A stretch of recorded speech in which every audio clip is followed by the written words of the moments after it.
That shit looks like something fucking Star Wars, like the Empire Strikes fucking back. Like it just doesn't make no damn sense. It's fucking cool as fuck though. I gotta say that's freaking freaky. It's like some weird ass shit, and then the inside is cheap as hell. But the outside it looked like some shit from Star Wars. Like, I can't get over that thing. Oh shit. Gotta remember to look. My fault.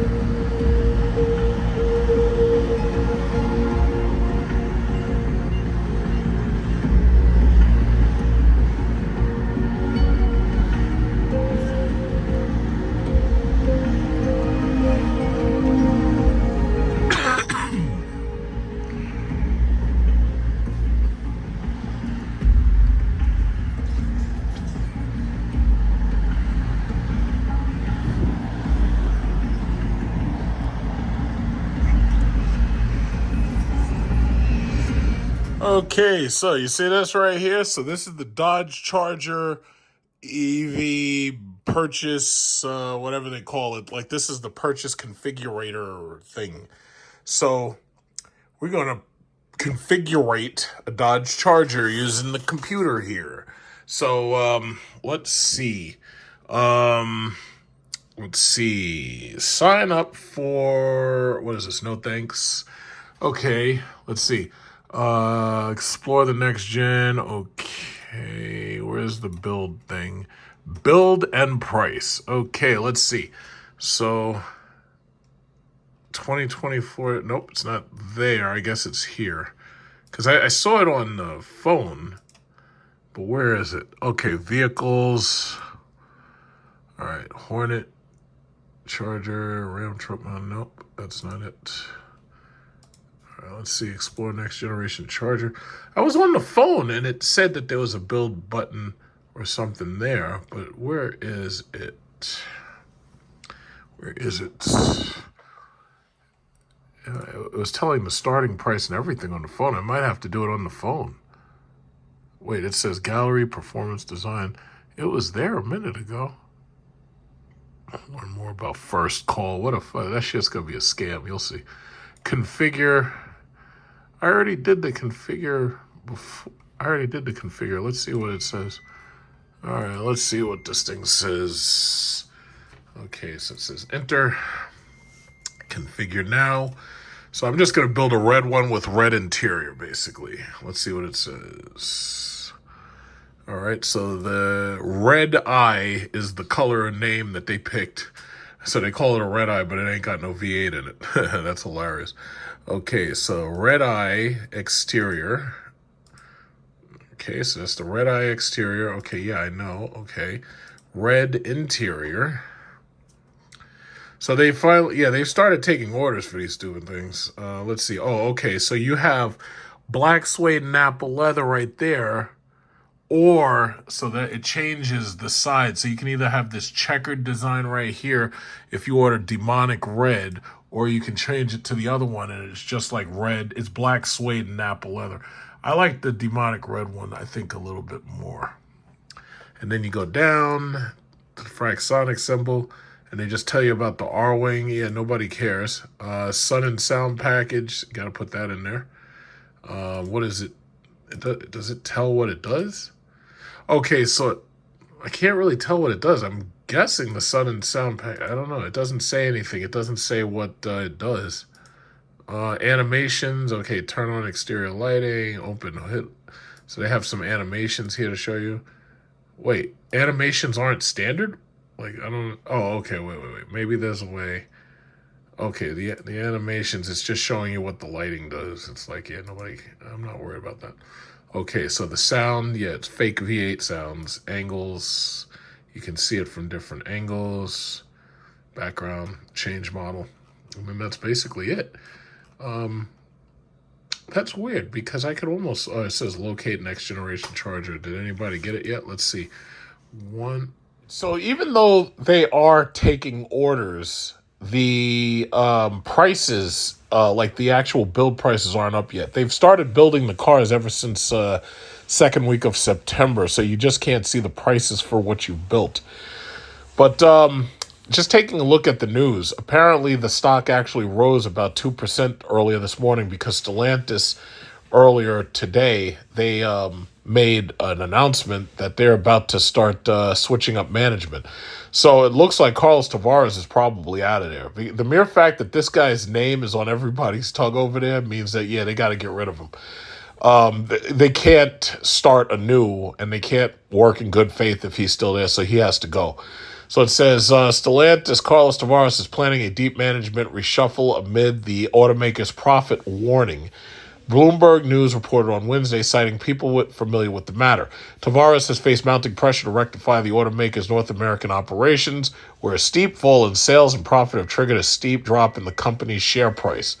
The world's fourth biggest automaker by sales is facing weakening global demand and an inventory surplus amid tough competition from China. Let me just stop right there. There is nothing that Dodge has. There's nothing that Dodge has that can compare or compete with what they're putting out from China. China has like several different automotive companies making a superior product. And yeah, granted, they're not making V8 engines, they're not making Hemis, and that's the only thing that Dodge had that was keeping them relevant. For Dodge anyway, trying to start making electric vehicles when you're already behind everybody else. Ford has 2 electric vehicles, the Lightning, the Mach-E. GM has several electric vehicles already on market. Even though they're late, they're at market. You're behind Rivian. You're light years behind Tesla. And then you're far behind everybody else. Rivian, Lucid, Hyundai, Kia. For Dodge to try to go up again, and keep in mind, the American market right now is inundated from the Chinese market because they don't sell their cars here. And like I've said it before, China doesn't need America. China's already the largest EV maker on earth, larger than Tesla. And they don't even sell a single car in America. Tesla sells cars in China, but China doesn't sell a single car in America yet. They don't sell any BYDs or MGs or Wulings. They don't sell any of them. Not here, not yet. China's got Southeast Asia. China's got Africa. China's got South America. China's got parts of Europe. They're not worried. They're not worried at all. Dodge faces nothing but competition from them. And the shame of it is, the real question that you should be asking is whether or not designing cars that look like classic cars but don't have engines and are electric vehicles underneath. The question you have to ask is whether being the look of a retro car is enough to sell an electric vehicle. That's the question you should ask. See, China's cars basically all look like variants of the Model 3 and the Model Y. But Dodge's cars look like Dodge's cars. You could tell it's a Dodge just by looking at it if you know anything about Dodge cars. So I don't think just looking retro is enough to sell the Dodge buyer or the Dodge enthusiast. I really just don't believe it. And I won't believe it until sales figures prove otherwise. And I'm pretty sure most people agree with me that they won't. But anyway, it says the car maker's current problems are more pronounced in the United States, where it has been forced to lower prices on some of its high-margin Jeeps and pickup trucks due to slow demand.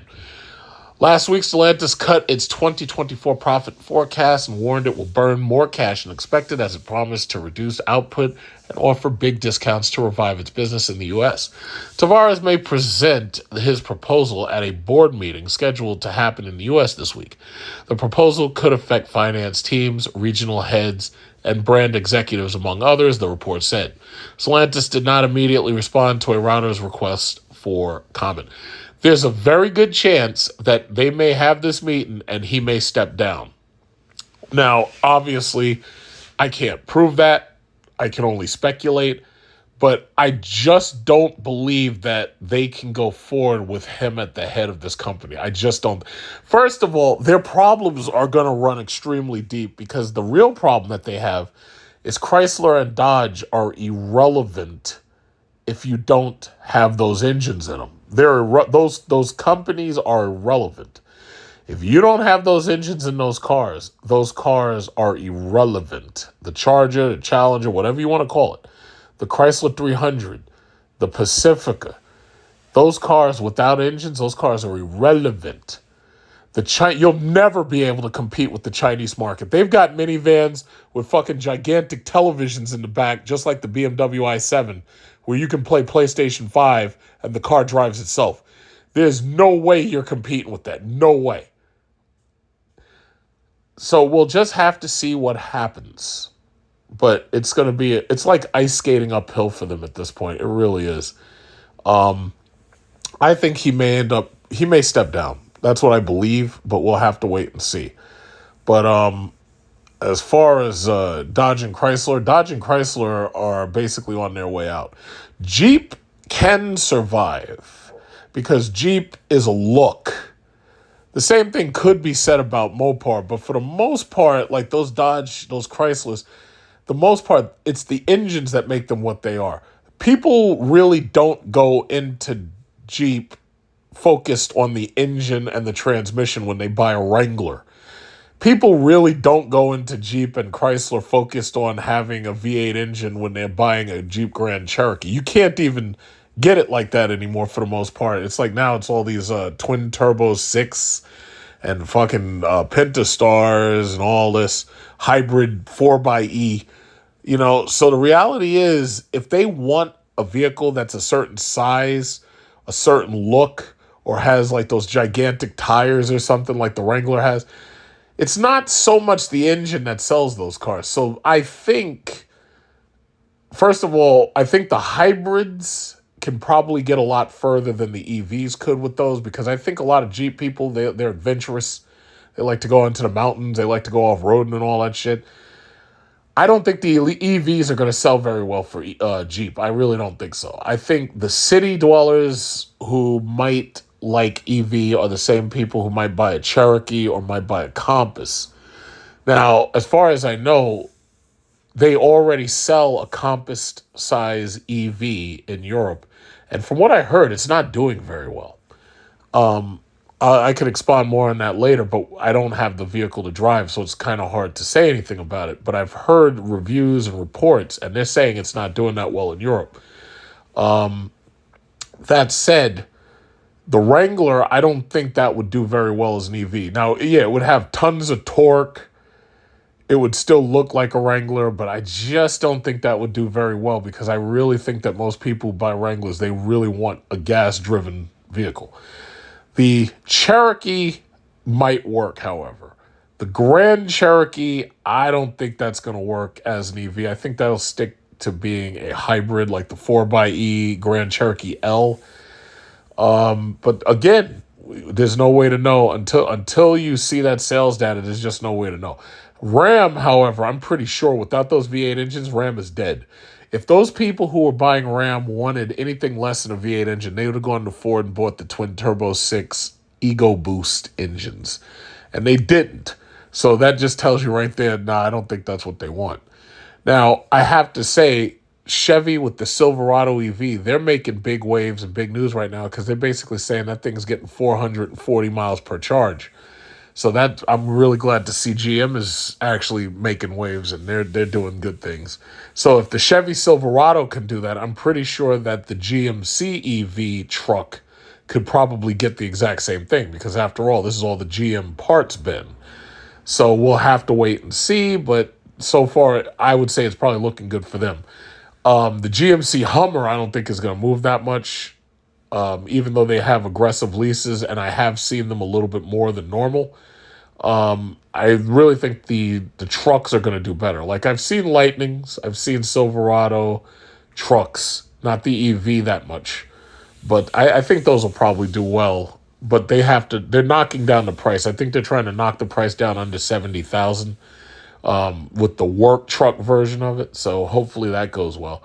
But as far as Dodge goes, if they bring that Ram Rev to market and that thing costs anything more than $100,000, which it will, they're going to have to lose money on that car. They're not going to be able to sell that car at full price and not lose money on it. They're just not going to be able to do it.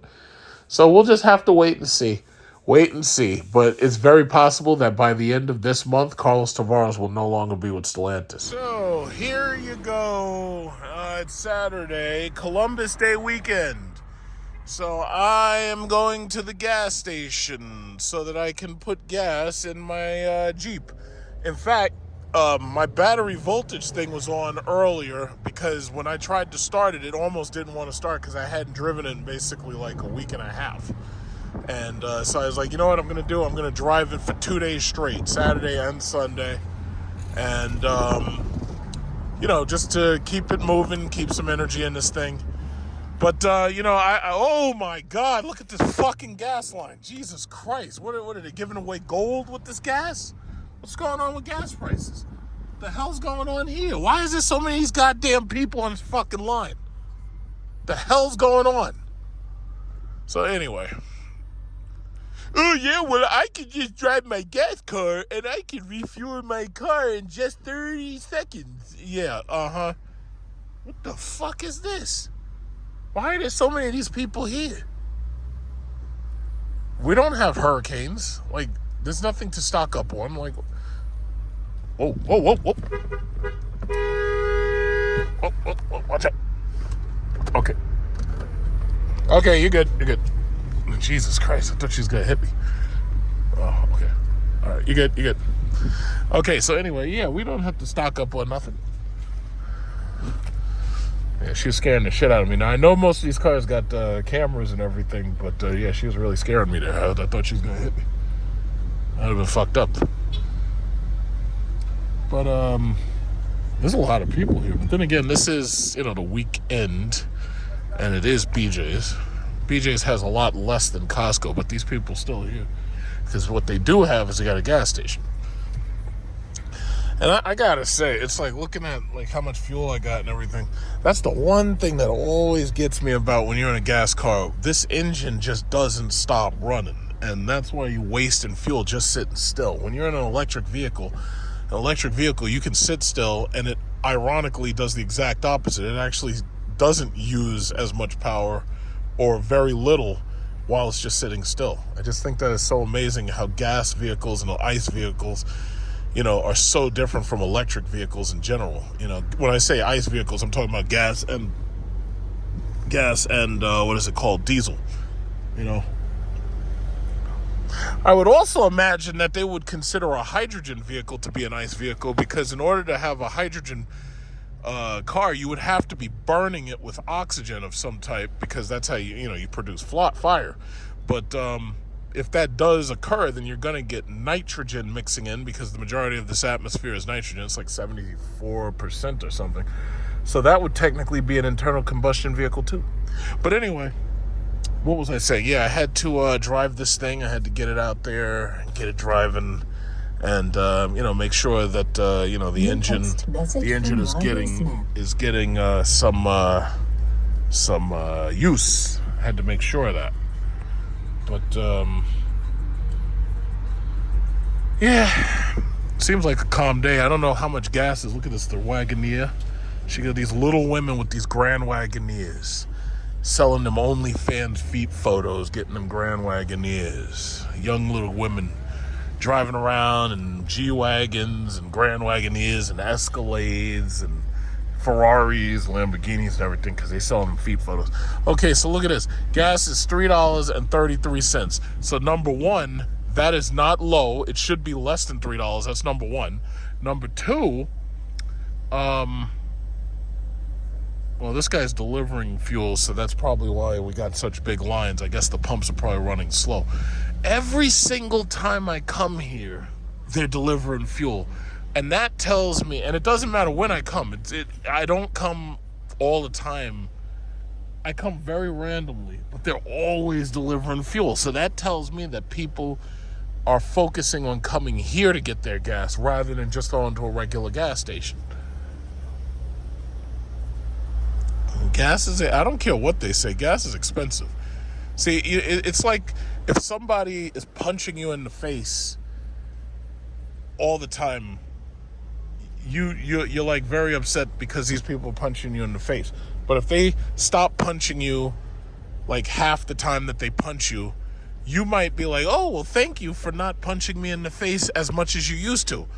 But the problem is they're still punching you in the face. And that's what gas prices are. Gas prices is like you being punched in the face.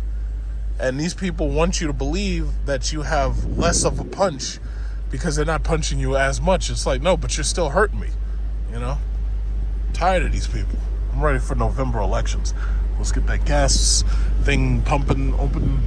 We're about to get up out of here. Go pump me some gas. 333. So yeah, as you can see, I gotta attend to a tire because apparently my tire pressure was low. So I'm gonna go get some air pressure. One of my tires, I don't know what it is. Maybe one of the sensors might be off. But one of these things says 46, and that's way too high. So I'm going to have to let air out of one tire and put air into the other one so that I, turn the sensor off, basically. So I'm going to go to, as soon as I finish here, I'm going to go to the tire shop, and I'm going to have them check it digitally and make sure that the sensors are okay. But I've done my best to keep the interior of this thing as clean as possible. Like what I did was I went through it. I did a hand cleansing of the whole car. Wiped down, I think I did a cleansing with the leather cleaner and everything. This morning I gave it a little car wash so that I could keep it clean. And so far so good, right? Looking clean. So we are at 90,897 miles. Not even 100,000 miles. Not so bad. Now, I will say this, as far as Stellantis goes, as I've said before, I'm freaking done with Stellantis.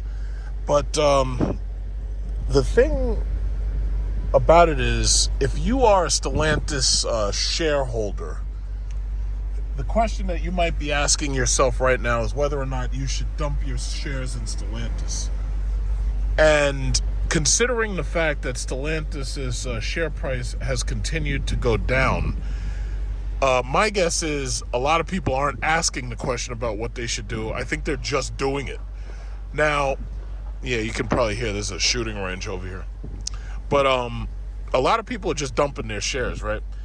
If you need to dump your shares in Stellantis and you want to take profits, my recommendation is, if you don't intend on taking the money out, my recommendation is you roll that into dividend-paying stocks. Specifically, the easiest thing I could tell you is 3 credit cards: American Express, Visa, MasterCard. You buy just those 3, you probably can't go wrong. I've been buying into the credit cards for the last couple of years, and we're doing fabulously. We're absolutely doing fabulously. How fucking long? Maybe I should go over there with this Honda Civic. This is taking so long. Now this guy, maybe I should go over there to the end instead of getting behind Rick Ross right here. We got Rick Ross, Ricky Rose. Yeah. Hustling. Every day I'm hustling. Every day I'm hustling. Every day I'm hustling. Every day I'm hustling. Every day I'm hustling. Every day I'm hustling. Hustling. Who the fuck you think this is? All right, you get it. But yeah, 333, man. That's high. That's too high. That's ridiculously high. That is ridiculously high. But I'm gonna probably put about $50 in here or something. Maybe about 50 or 40 or something. I don't know. Haven't decided yet.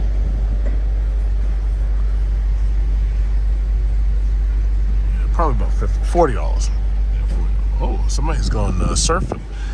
Hey, surf around. Everybody's going down. Oh, she got a gas can back there. She's got junk in the trunk. I see. Yeah, so I think 333 is too freaking high, man. I think it's too high. As far as I'm concerned, if I was president, it would be like lower than like It would be less than like $2 or something if I was president. I would make premium unleaded. Part of my platform would be $1.99 would be the max for premium unleaded. The max. So that means that regular unleaded would probably be like, what, $1.50? And they'd be like, well, how would you do that? And, well, first of all, I'd start by making friends with all our enemies, specifically Venezuela. And, obviously I'd bring the war in Ukraine to a close, because I just don't see that there's a point in that anymore. I think it's a waste.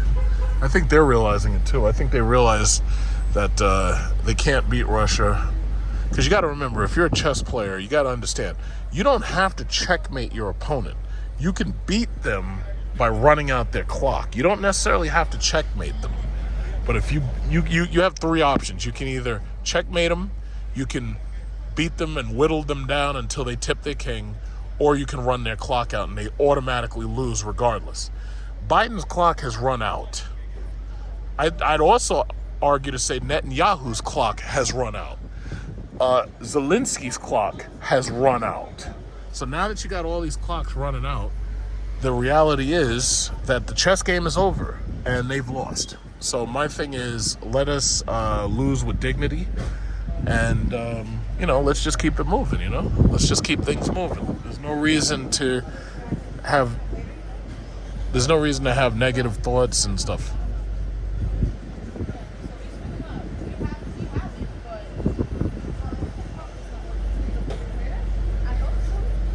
What? Well, I'm getting premium, so hopefully that shit works a lot better.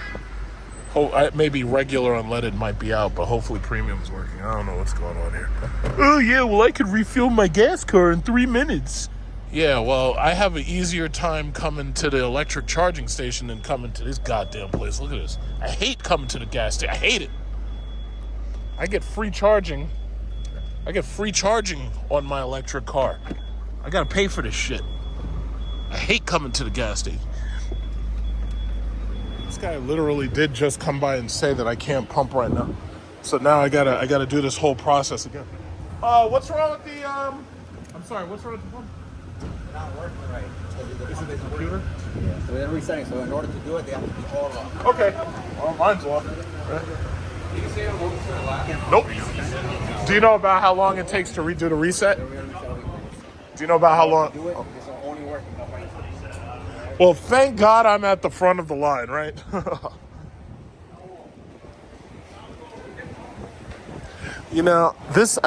I'm glad I'm actually getting this recorded, because it's like, for all you people, oh yeah, well I could refill my gas car in 3 minutes. It's like, yeah, well, now you see that 3 minutes suddenly becomes a lot longer. Suddenly 3 minutes isn't 3 minutes anymore. Let me check under my hood. Take a look at that Hemi. All right. Oh yeah, I gotta do something about that. Woo, it's hot under here. Look at that big old Hemi sucking down all my fucking gas money. Yeah, I gotta do something. I gotta clean this engine bay. Oh no. I definitely gotta clean this engine bay. Eventually. Clean this out. Make it look nice and clean eventually. So right now, I'll just do a little bit of impromptu car maintenance looking at while I'm waiting. Everything here looks all smooth and clean. Those people who actually clean your engine bay, I don't know how they do it, but I'd like them to do this so I get a nice clean engine. Gotta clean up all of this, maybe replace this right here, this pad. It's all dirty from years of use. Yeah, so it is 1:17, and we're still waiting. This is the first time I've ever come here and they had to restart the goddamn pumps. And that's like some new shit that they just pulled out of nowhere. But now you see what I'm talking about. I have an easier time getting my electric car charged. I have an easier time doing that shit. It's incredible. Wasting all my time paying for $3.33 gas. It's ridiculous. Now everybody's got this big ass line, and I'm at the front of it. How about that? Waiting to pay for this shit. This is ridiculous. This is ridiculous. I'm appalled. Is that guy vaping? Yes, he is. Yes, he is. Digital crack pipe at work. Hey, so good news. It's 1:20, and the gas pump is back online. So the computer's been rebooted, and now 5 minutes later, it started.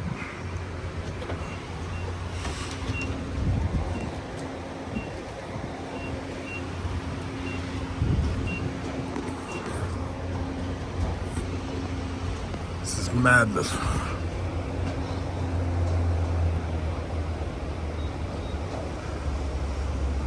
Yeah, fortunately, I ain't got to get that much. I'm just gonna get about $50 in this bad boy.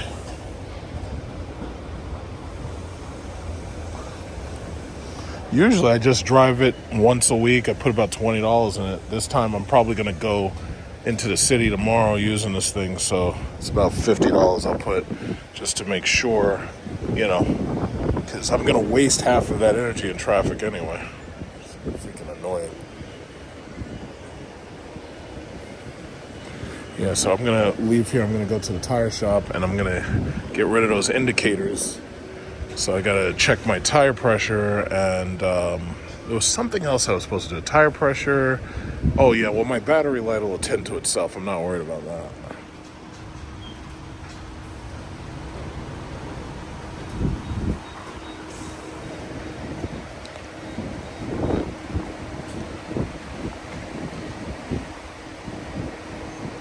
There's that new Santa Fe. They're trying to say that that's the car of the year. I'm like, you gotta be kidding me. We've fallen so far behind that now Kia is making ugly ass cars with 1980s looks, and that's the car of the year? Are you kidding me?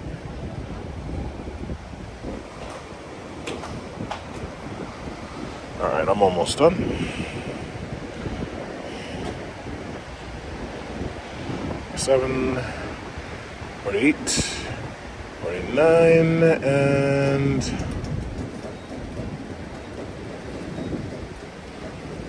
50. There we go.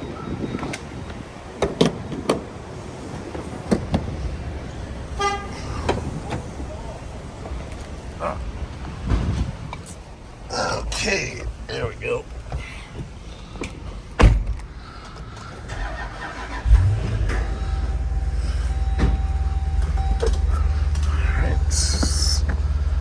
All right, let's go on to the tire shop.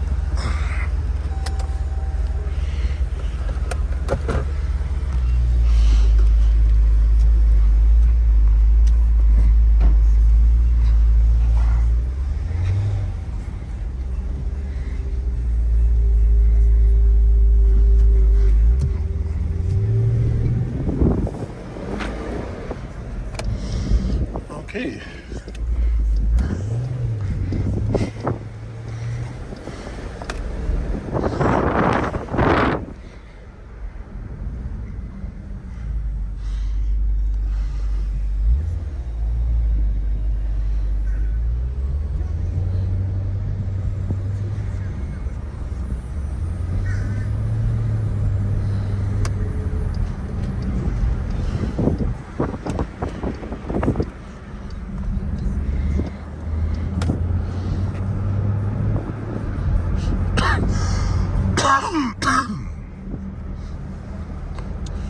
Alright, so I got fuel for a couple of weeks in this thing.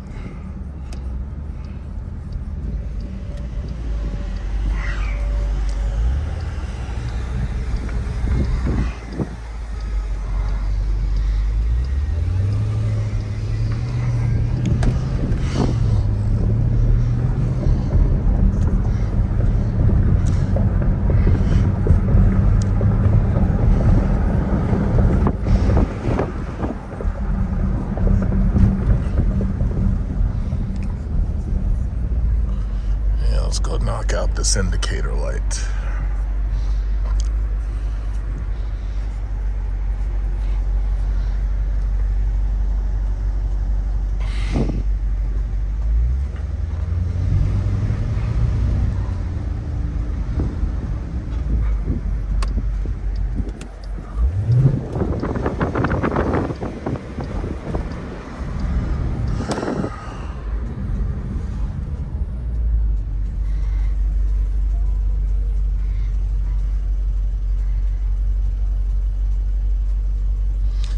just realized something. I should have actually gone the other way.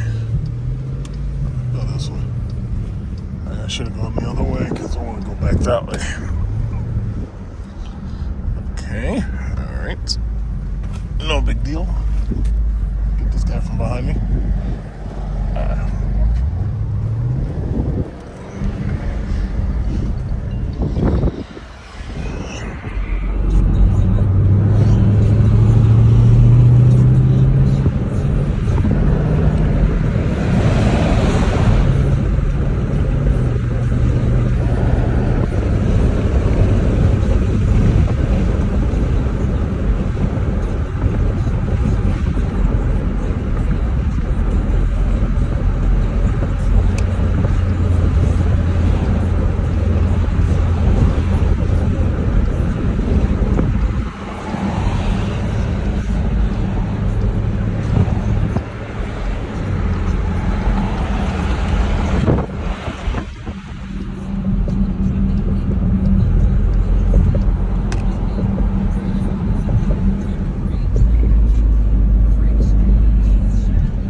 To the air pressure. Here pulled up to the side of my Jeep, and he was looking at it while I was at Taco Bell, and I showed him my YouTube.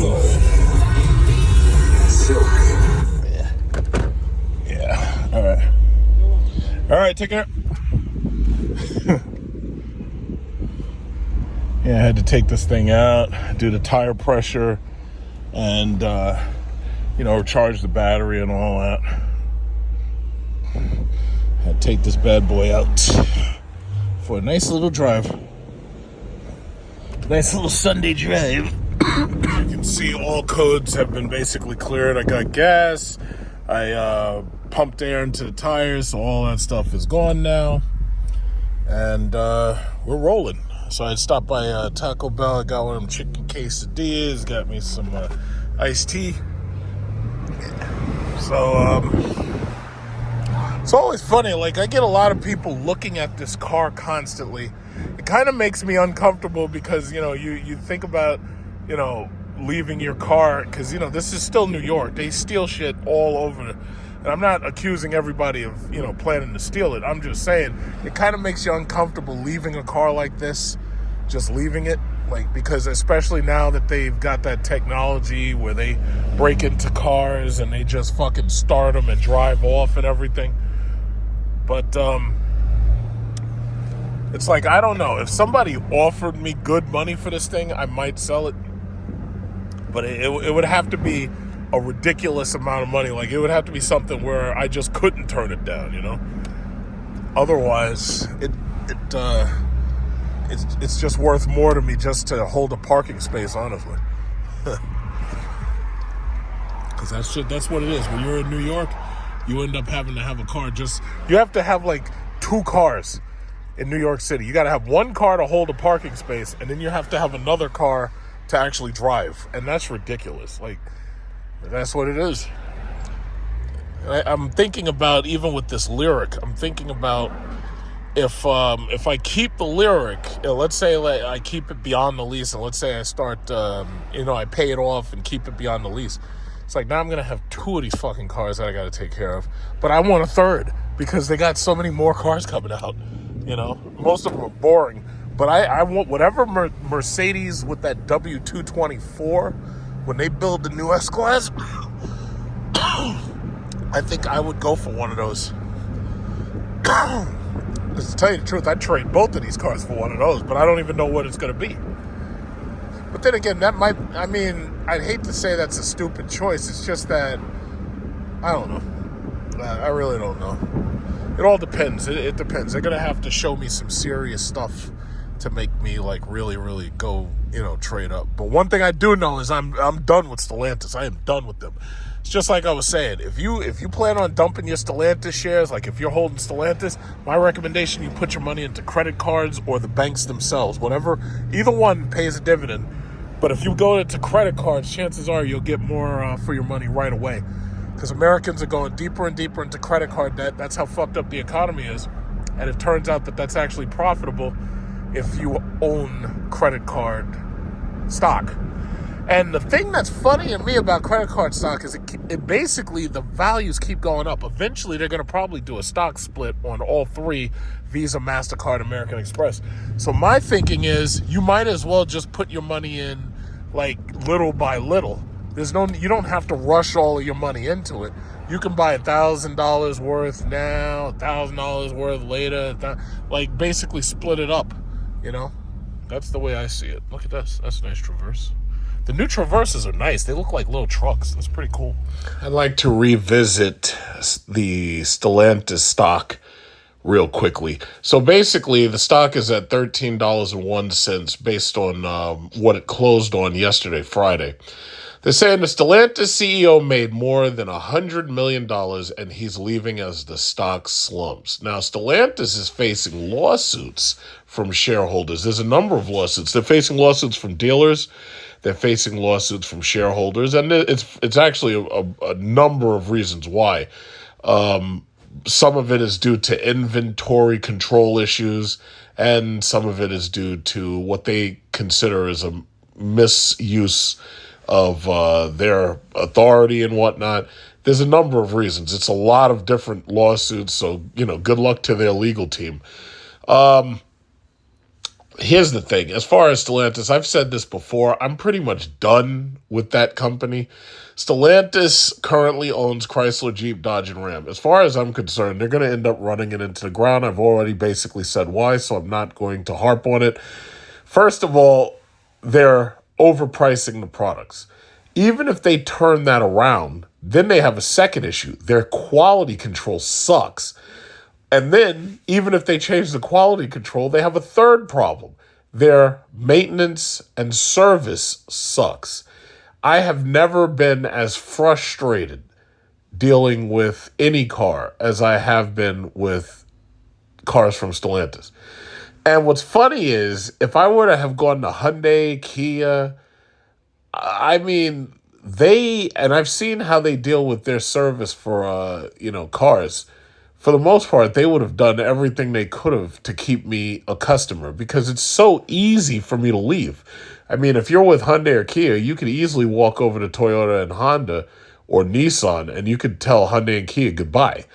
But their business methods are so much better. Now, as far as Stellantis doesn't care. And either they don't care or they just are completely apathetic and they're not even thinking about caring. But there's certain things that they've been doing. For one thing, not providing loaner cars, which basically all that is cost cutting. So when they were talking about Carlos cutting costs and this, that, and other, that's probably one of them that he cut. He probably figured, we'll save a ton of money by not having loaner cars. So we'll leave you in limbo while your car is sitting in our lot waiting for somebody to break into it. And that's another thing. And I don't really think that the number of customers whose cars have been broken into or flat out stolen from those lots while they sit on the lots and wait. I don't think that story has either gotten out or that story's been written yet. But the reality is, yeah, that's happened. It happened to me. And I've mentioned this before. My car was sitting on the lot waiting for alternator, waiting for a PCM computer, and somebody literally broke into my car.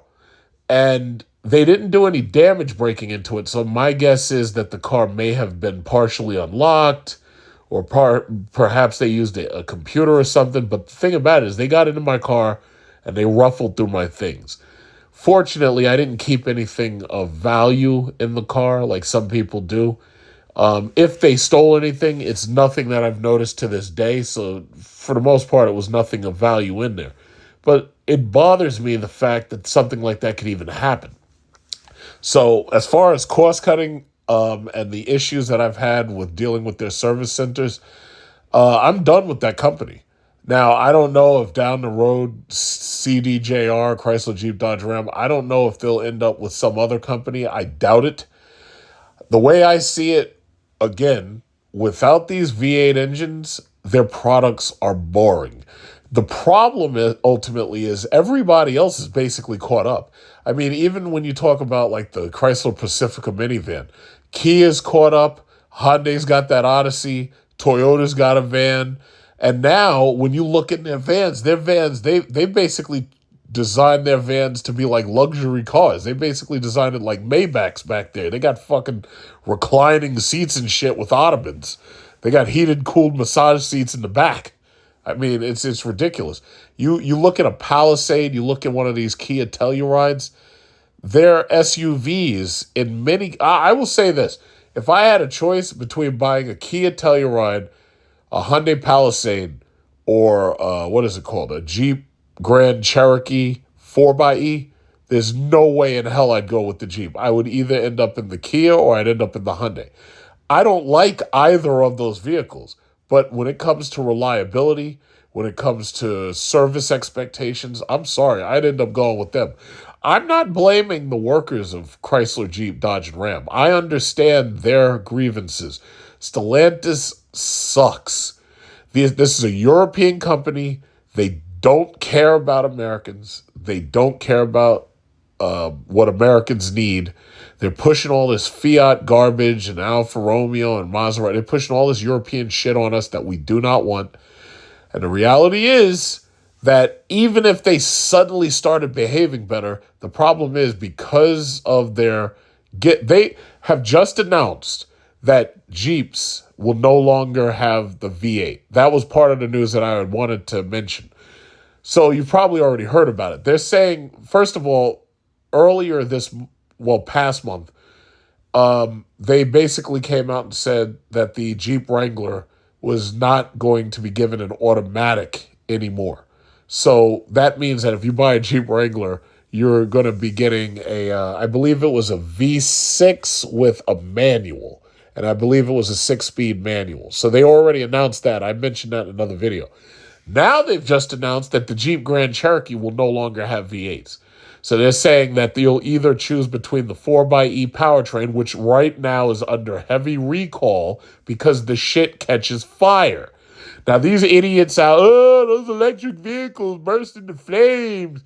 These 4xes are catching fire, and these things are catching fire when they're just sitting still and nobody's in the car. Or God, pray that there's nobody in the car. But these things are catching fire. Oh, well, it's different than a lithium battery, because when the lithium battery fire happens, it burns twice as hot and twice as long. It's like, listen, we don't give a fuck how long the shit burns. The simple fact is that a car just burned down. And it could have burned down whatever was around it, regardless how long it takes to put out the fire. So, simple fact is, those 4xes, and I've said this before, I never trusted hybrids. As far as a hybrid, I look at it like there's a middleman. I don't like the complexity of a gas car mixed with the complexity of an electric car. There's too much shit that could go wrong. You've got too much energy stored up. You got energy stored up in that lithium battery. You got energy stored up in your gas tank. Now, gas cars are far more likely to catch fire than electric vehicles. In all my life, I've never seen an electric vehicle with my own eyes in real life on fire.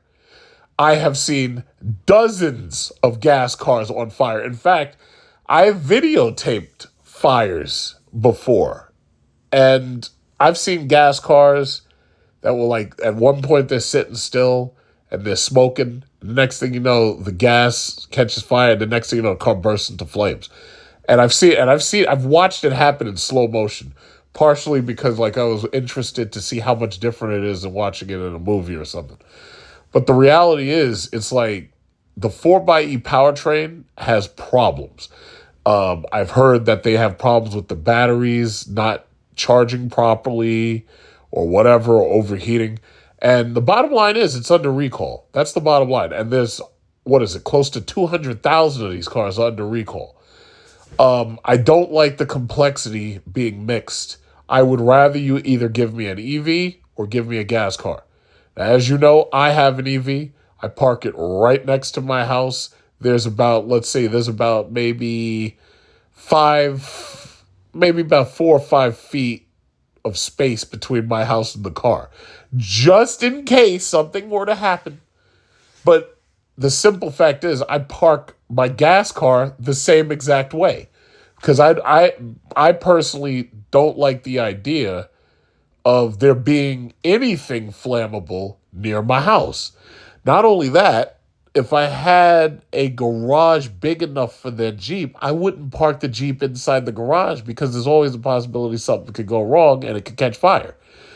And that's just how I feel about it. And by the way, you never know about catching fire, because that could happen you can have a vape. Like, let's say you vape and you smoke that glass crack pipe, that digital crack pipe, and you vape. If you vape, let's say you leave your vape in the car.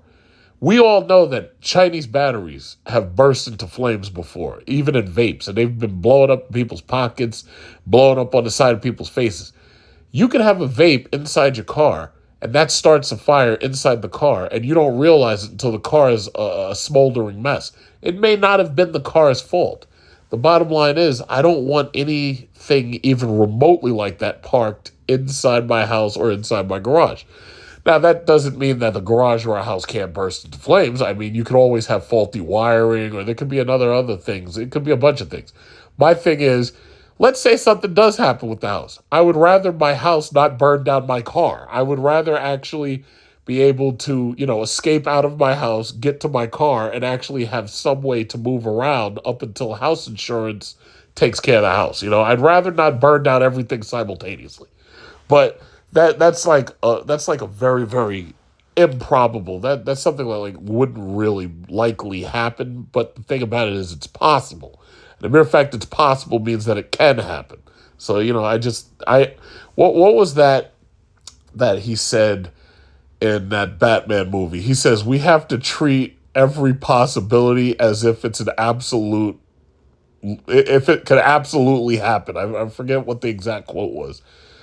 I have to treat it as if it is an absolute possibility. But whatever. Long story short, Stellantis is fucked. And if you're holding the stock, chances are you're probably wondering, what should you do with the stock? I would recommend selling the shit. Because the thing about it is, even though right now it does offer a 12.78 yield, that's not going to be for long. Because for one thing, I don't think that they're holding on to their profitability very long. And the other thing is, the value of the stock itself is dropping. So my recommendation is, if you are planning on selling it, what you should do is just rotate yourself into some dividend-paying stocks. If you want to pick it up later when it does decline and drop, because obviously that's going to happen. If it hits $4 or $5 or something, buy it then. But this stock has fallen so far. I mean, when you look at how high it was damn near $30 a share. Damn near $30 a share. and now they're less than half where they were. It's like the only reason, and if you look at the dates, when they got that much money, it was in, what was this? This was March 2024. And the thing about it is where they are now, that's just telling you, no, they're on a bad path. Carlos Tavares, as far as I know, they're not planning on firing this guy. I guess they're trying to ride his contract out and they won't renew it. Maybe he's being given a chance to turn the company around. Supposedly, they tried to get Tim Kuniskis to come back, but he refused. And supposedly, some of the insiders are saying it's because they wanted to do something more with the V8 and they were disallowed. And I've said this before, what were y'all expecting?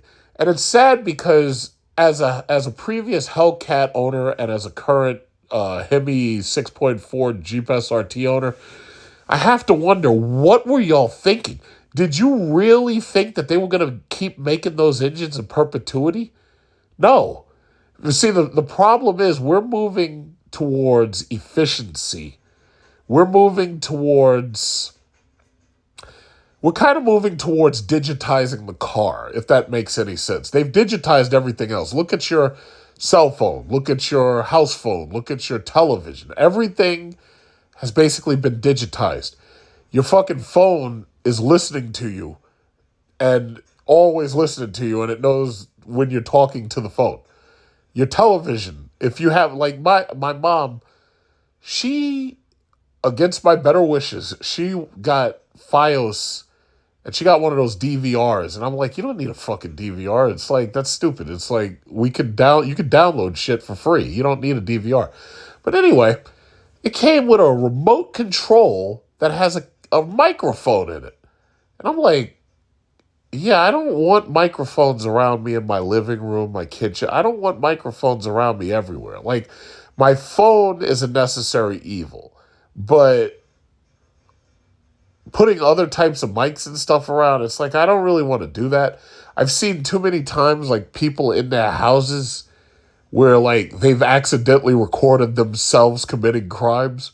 It's like, I don't want that shit in my house. Like, I'll never stop thinking about that father who put that Ring doorbell in his daughter's bedroom and then was surprised when some pedophile decided to contact his daughter through the Ring camera. It's like, first of all, why would you put something like that in your daughter's bedroom? And there's a little child. Why would you do that? And why are you surprised when somebody hacks it? It's like, I don't want that stuff around. I just don't want it around. Now, as far as your car goes, this is a little bit different because, first of all, when you drive around, they've got cameras everywhere. So it's not like you could drive around and not be noticed. They're watching you the whole time. When you drive somewhere, they are literally watching you the whole time you're driving. They are tracking you the whole time you're driving. If your car has any of that OnStar or has any of that Uconnect or has any, like, basically your car is a cell phone for the most part. Your car is slowly being digitized. It is a cell phone. Your car has all this navigation system, this and that, and even if you don't have that stuff in your car, let's say your car is bare, but let's say you're driving a 1969 Dodge Charger or some shit. They got cameras everywhere. If you drive your car even down the block, they know where you are. They've got cameras everywhere. They've got cameras with face recognition. They've got cameras with license plate recognition. The cops drive past you with cameras on their cruisers, and they're watching your license plate, and they can tell whether or not your registration, your insurance, they know whether or not you've paid your bills. They know. And as soon as they pass by you, if the computer tells them, yeah, go get this guy, all they do is they just turn right back around and they come get you. And that's it. And there's nothing you can do about it. So the problem is when you're driving in public, they know everything. That's just what it is. They know everything about you. They know exactly where you are, blah, blah, blah. So the car is being digitized. The car is being made more efficient through either making an electric vehicle or making it a hybrid. Here's the thing, though. There's nothing efficient about a V8 engine at this point. There's nothing efficient about a V8 engine at this point.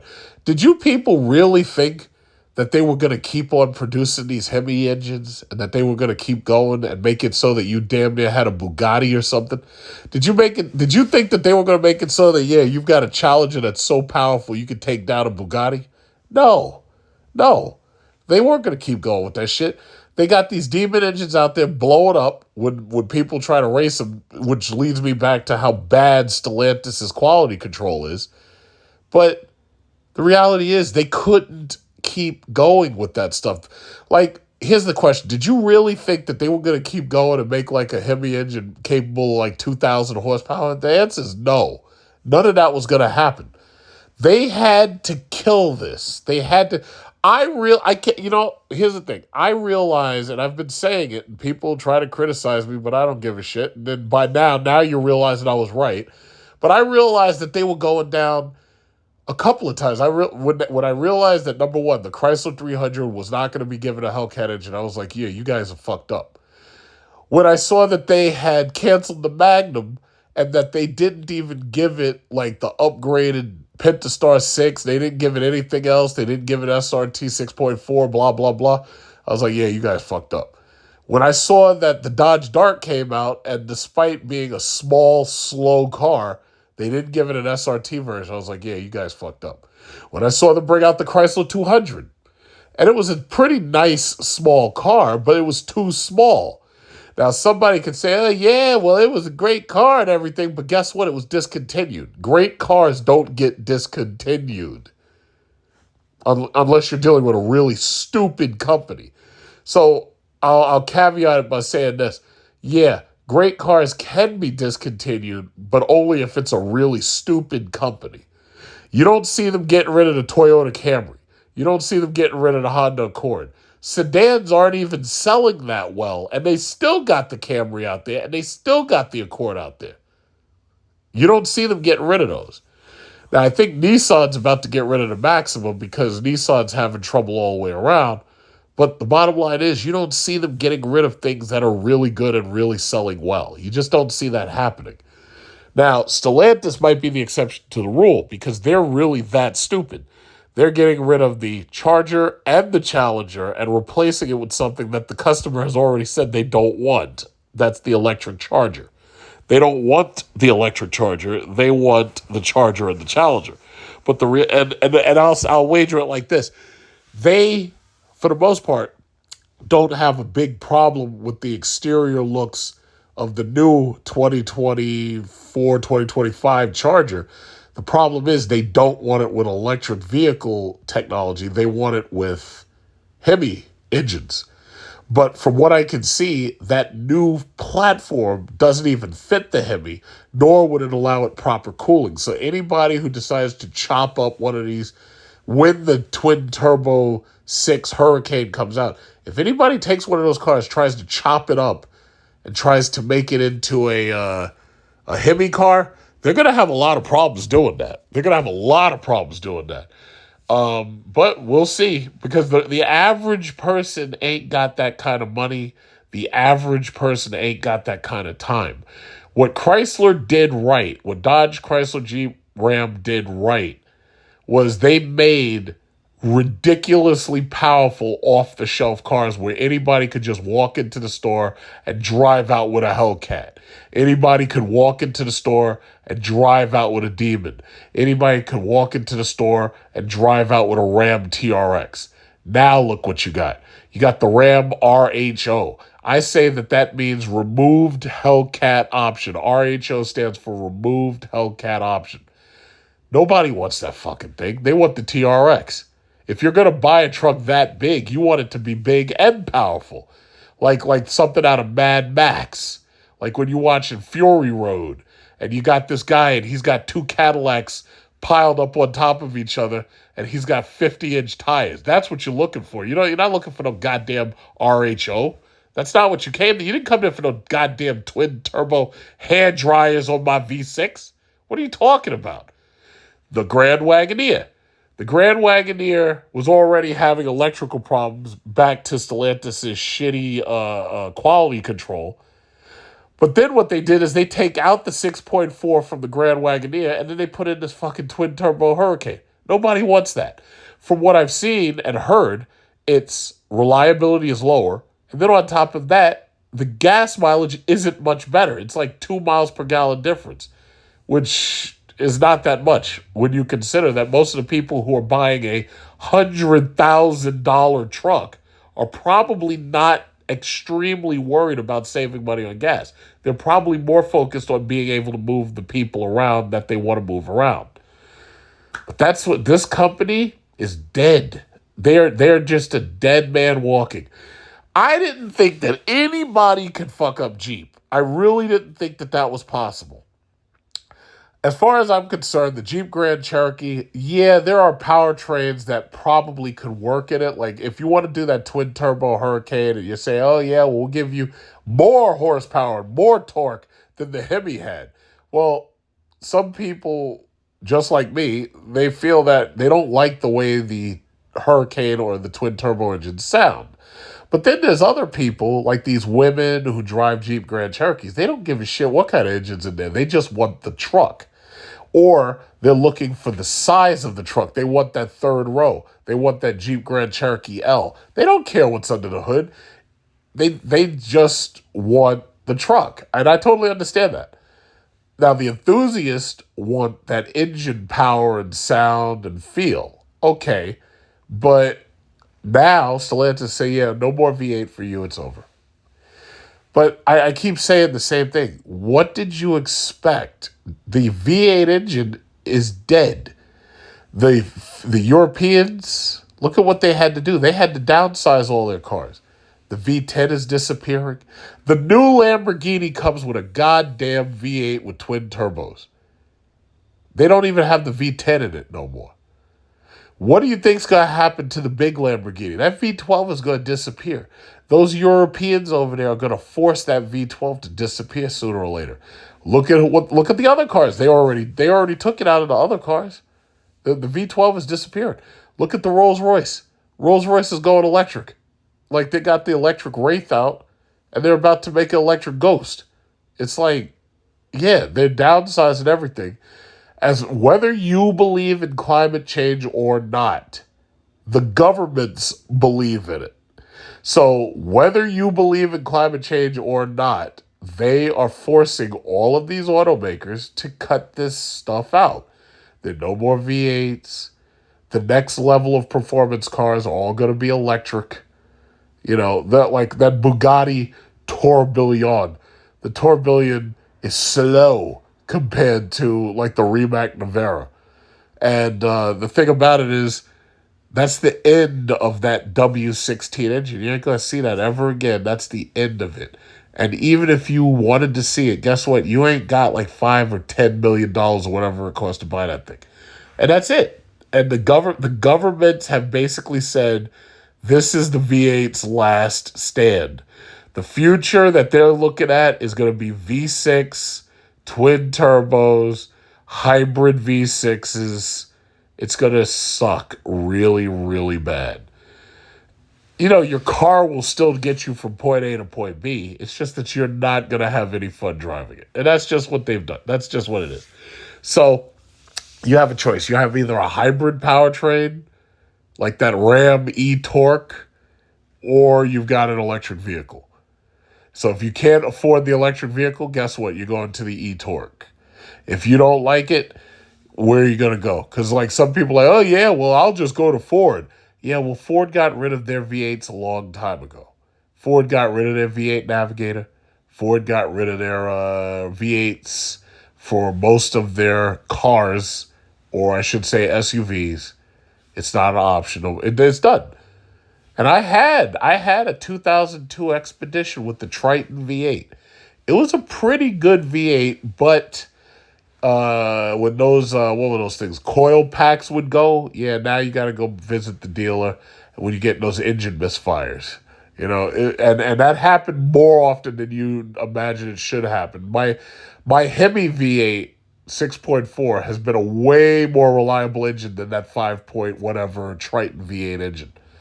So, yeah, it's like those coil packs would go, and then all of a sudden you get these engine misfires. With my 6.4, I basically got to the point where I just had to replace all the spark plugs together, and I had to replace the alternator. But that, that was closing in on 90,000 miles. I was hoping the fucking thing would make it to 100,000 miles, but it didn't. So that's just where it is.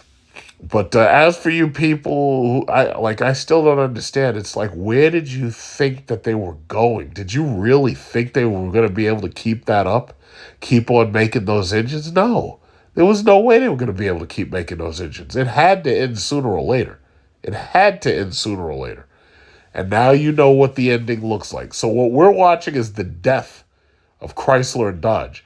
Now, will Jeep and Ram follow? Well, if they take those V8s out the Ram trucks, because they already said there's no more V8s for the Jeep, but if they take those V8s out of those Ram trucks, yeah, it's very likely that they will follow suit too.